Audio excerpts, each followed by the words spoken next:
Welcome to the Ducks Unlimited podcast, the only podcast about all things waterfowl. From hunting insights to science-based discussions about ducks, geese, and issues affecting waterfowl and wetlands conservation in North America, we bring the resource to you. The DU Podcast with your host, Chris Jennings. Today we have a special guest. We have John Pullman, a Ducks Unlimited magazine freelance contributor out of South Dakota. Welcome to the show, John. Hey, thanks, Chris. Pleasure to be here. Recently, you wrote an article called Secrets of a Successful Youth Hunt. I know a lot of people out there, or actually we talk about, youth hunts and the next generation of hunter. You kind of dug into the weeds a little bit with this feature from November, December, and really, or actually it was from September, October of 2019. You kind of dug into the weeds more on how to set up like the perfect youth hunt. What were some of the things that you picked up, even starting out with, preparing for the hunt? Well, yeah, and I think that's the key word there, Chris, is the preparation. And that, just like, it's I kind of think of it like, when you're training a dog, that you want to make sure that you don't want to throw anything new at them when you take them out in the field for the first time, whatever, and youth hunters are kind of the same way, in all honesty, that you want to have them prepared. You don't want to throw them any curveballs on that first day. You want to do everything that you can to make that experience as positive as possible and make it something that that gets the hooks in them and then makes them excited to go out again. And so that, and the different people that I talked to, that was the thing that kept coming up over and over again was doing some work beforehand to make sure it's a positive experience, and even beyond that, make it as realistic as possible. The things that they're going to encounter in the field, spend some time working on those before you get out there. No, that's a great idea. And you have two young boys, correct? I do. I have an 8-year-old and a 5-year-old, and my 8-year-old actually came out with me for the first time this year, just kind of as an observer, not hunting yet, but he came along for the first time this year. So. And that's what I was going to ask you. I mean, I have a 4-year-old and 6-year-old little girls, and they went with me this year for the first time, but obviously they're not shooting. Was that something that came up in this story as well, as you talk to other people, like the variance on what age are you getting people into shooting? Yeah, I think it's something.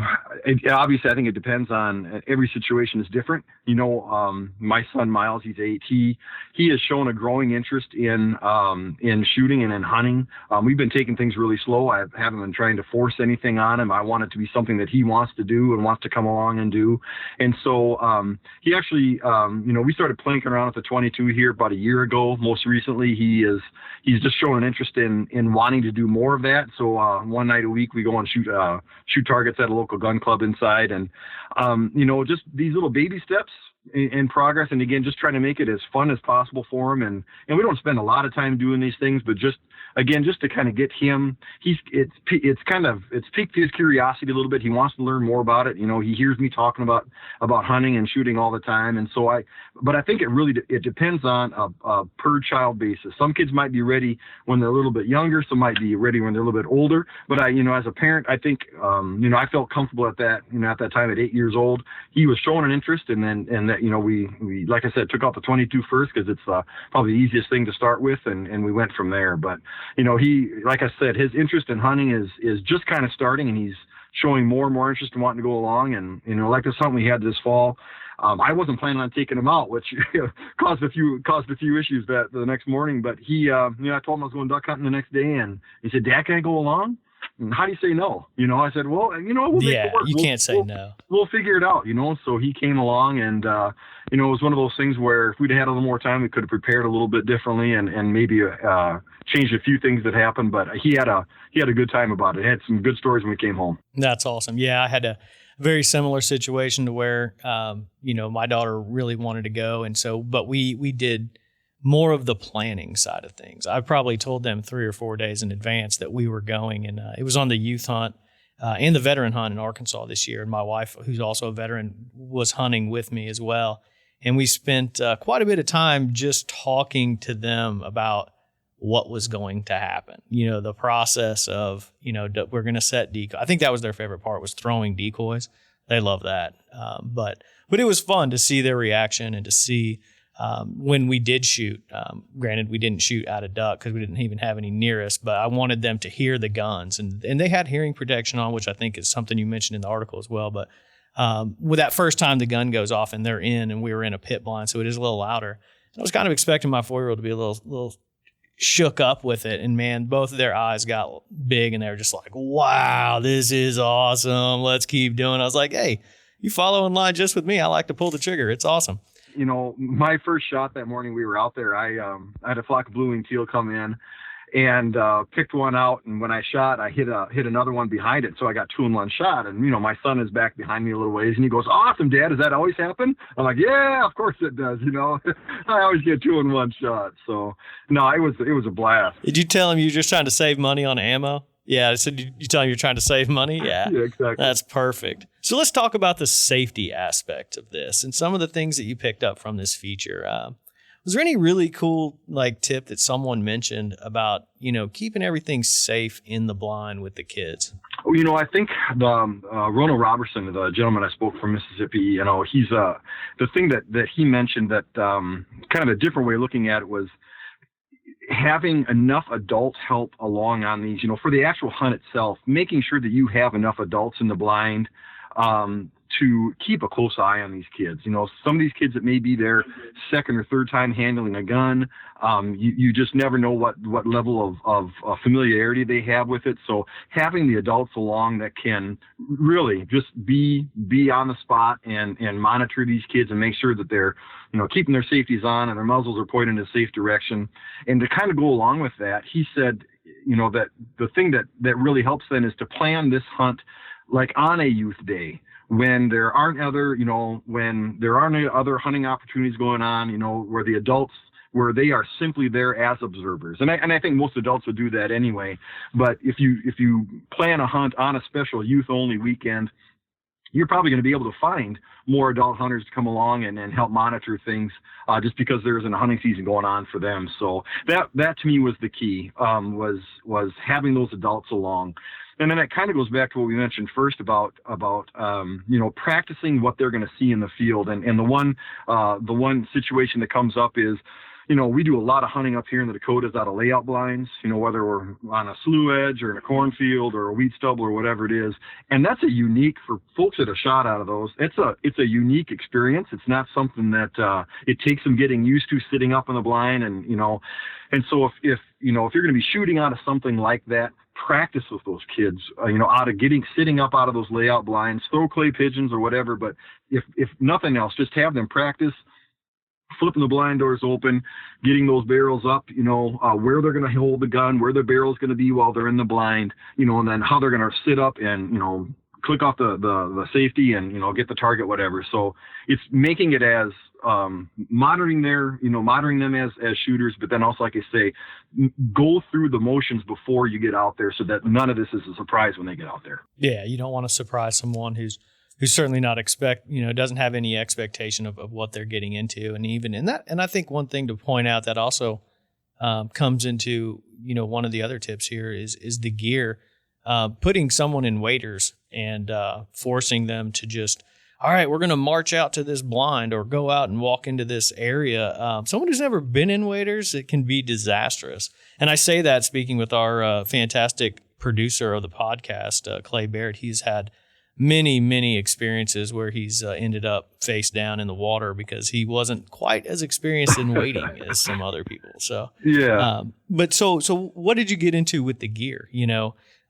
When you were talking to these guys about getting different types of gear for kids and getting them into that gear and getting familiar with it, because that's one thing too, just being familiar with the gear. Yeah.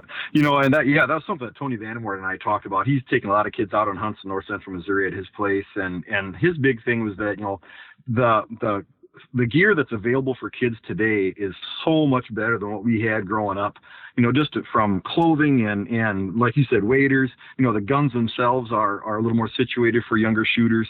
But, on the clothing side of things, when you're not wearing such bulky, bulky clothes. I mean, I remember what I wore going out when I was, when I first started hunting, and I was, wearing a pair of oversized cargo pants from the Army surplus store and a big bulky jacket. And the things that they have now are so much geared toward their, for kids, they fit better. And then that, just like Tony said, that allows them to, their gun is going to fit better, and it's going to give them a better chance to to acquire a target and have success and actually maybe down a bird, So, I mean, if you've got the chance to get the gear that's situated or that's designed for those four young hunters, because it's just going to help them out in the long run. Yeah, and they'll enjoy the experience much more if they're comfortable and can move around. But that gear also, and I'll go back and just say that I'm assuming that both of your sons are, completely outfitted in the latest and greatest in Gore-Tex gear, right? Well, we're getting there. The problem is that as a father yourself, that they change their sizes so often that you kind of, that was one of the problems that I had opening morning with my son, is that I wasn't quite prepared on the clothing side of things, so he got a little wet, and it did, and it impacted his experience that morning. But they do have their fair share of camouflage now, yes. Yeah, and I did the same thing. I struggled with that. Luckily, we were in a pit blind, so that changes the dynamic, as in that we're not in full camo and they don't need all this, So they had some pretty random duck hunting gear on that day, but it made it work.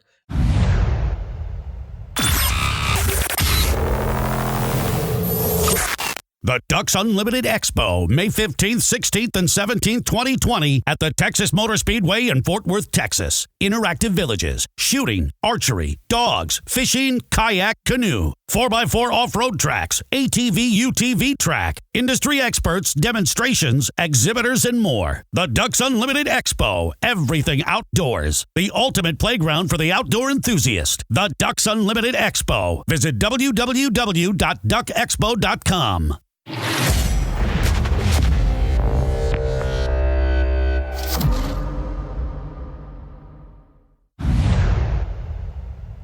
One thing you kind of hint on it a little bit with the gear side, but the weather.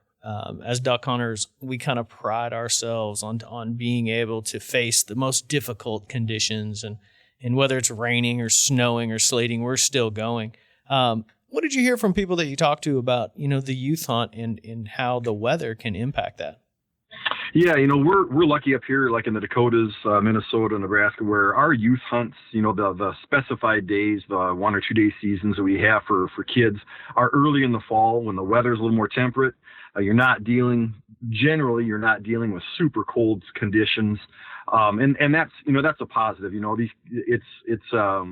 want to get out there when the weather is not going to be too much of an issue. And obviously it could rain, it could be windy, things like that.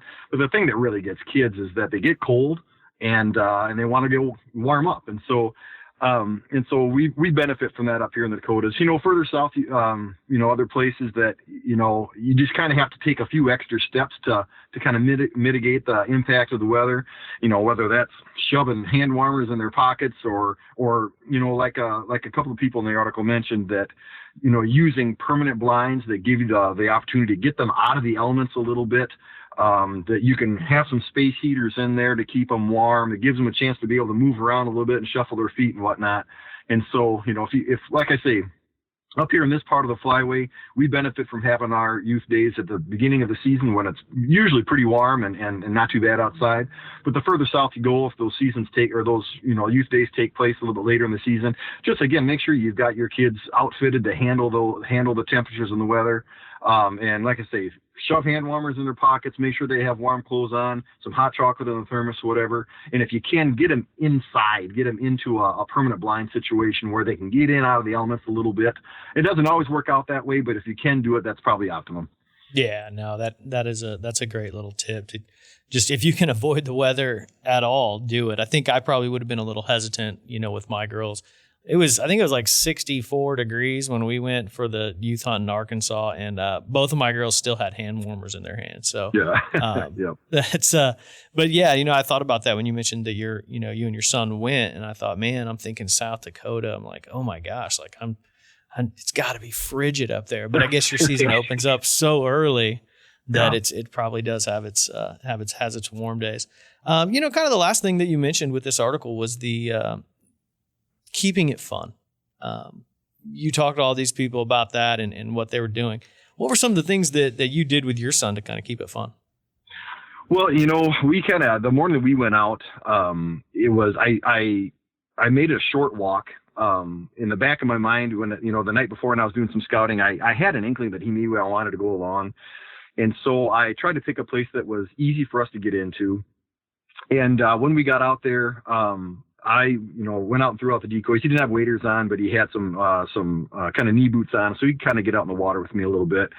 And then, in all honesty, the best part of the morning was I got the decoys out, and I came back and I just sat next to him while the sun was coming up, and we just started talking about things. And our dog was there, but our lab was there, and he's searching around, and his ears are perked up, and he's just watching the things come, the marsh come to alive in the morning. And my son and I just sat there and talked a little bit about what was going to happen and what we were going to see. And I told him, we're going to hopefully pretty soon we're start to see some ducks flying around the marsh. And I said, when you listen when they fly over, because sometimes when you get a flock of ducks that flies over, it kind of sounds almost like an airplane or a fighter jet, when they fly over you really low.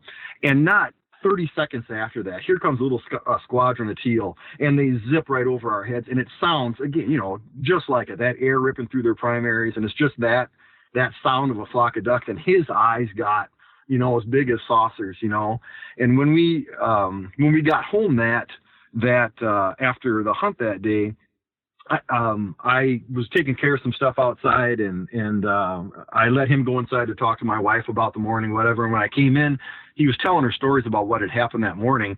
And the thing that he said, one of the first things he told her was, "And Mom, do you know that ducks can sound like airplanes?" It was just one of those things that I'll never forget. And so that was the best part of the morning for me, was just sitting there, having a talk with him, being able to point things out. We saw great blue herons, and we heard pheasants cackling out in the distance, and we heard ducks, and we didn't, honestly, we hunted maybe for a half an hour, and he got cold, and we just said, what, that's like rule number one. If the kids say it's time to go and they're ready to go, it's time to go. And you want to make it as positive of an experience as possible, so that they want to go out and do it again. And it was a great morning. I'll never forget it. Just that comment, like I said, when we came back home, "Mom, do you know that ducks can sound like airplanes?" I knew he learned something that morning. It was great. That's awesome. That's certainly a memory of a lifetime. And that's one thing, with my girls this year, it wasn't, I actually knew we probably weren't going to be shooting at any ducks. So they got on the calls, and that was one of the things that they liked. They each had their own duck call, and they blew it. And they actually thought that it was the funniest thing ever.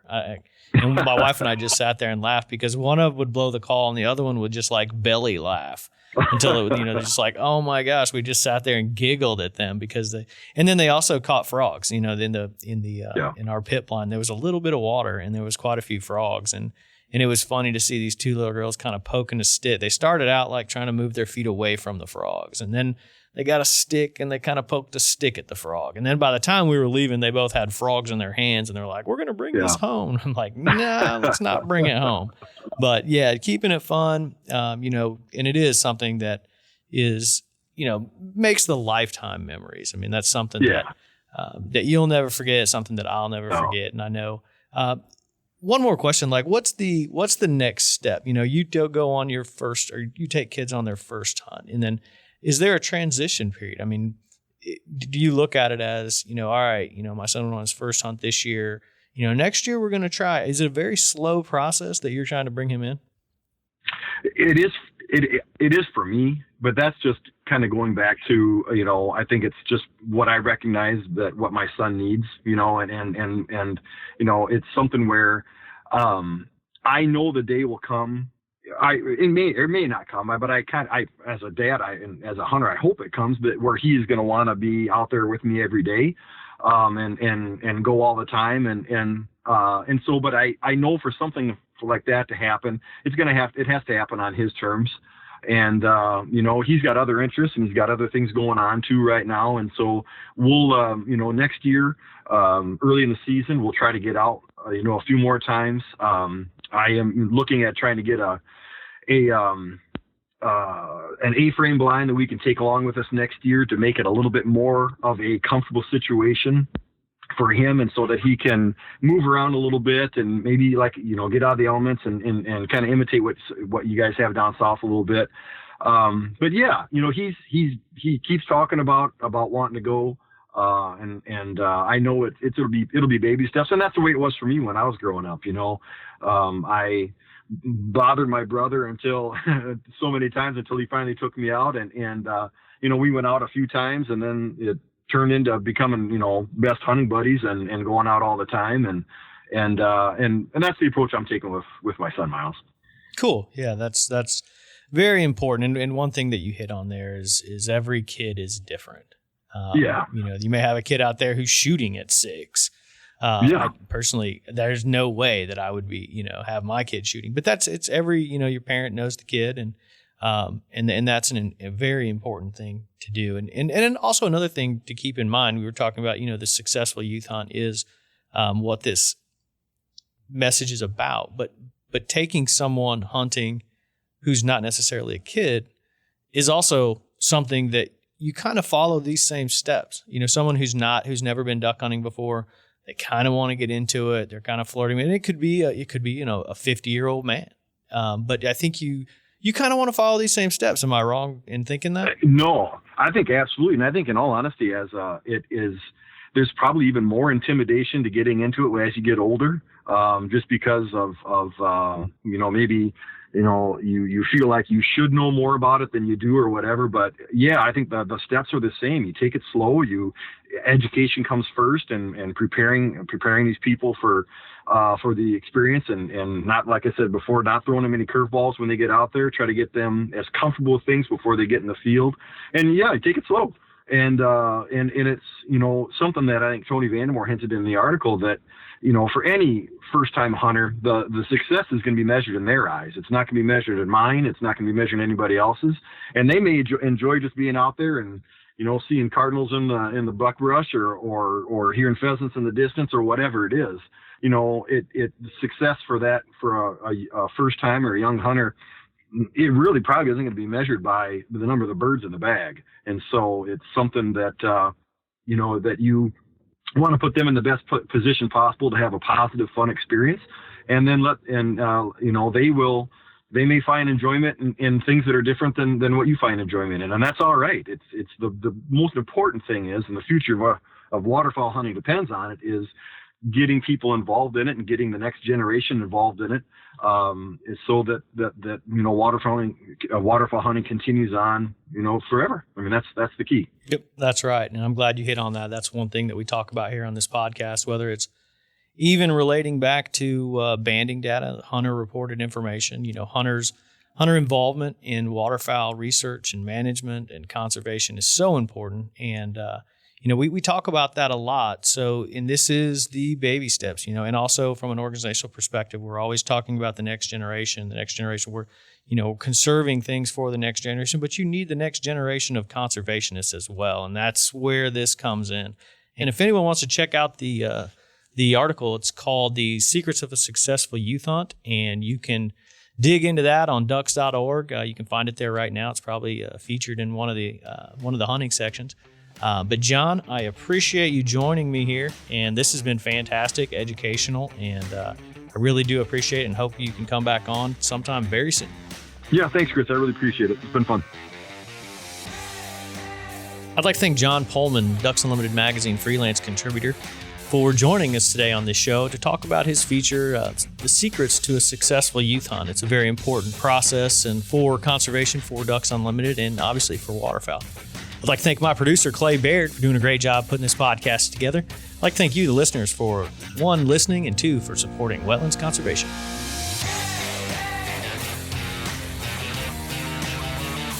Thank you for listening to this episode of the DU Podcast. Be sure to rate, review, and subscribe to the show, and visit www.ducks.org/DU Podcast for resources based on today's topics, as well as access to more episodes. Opinions expressed by guests do not necessarily reflect those of Ducks Unlimited. Until next time, stay tuned to the Ducks.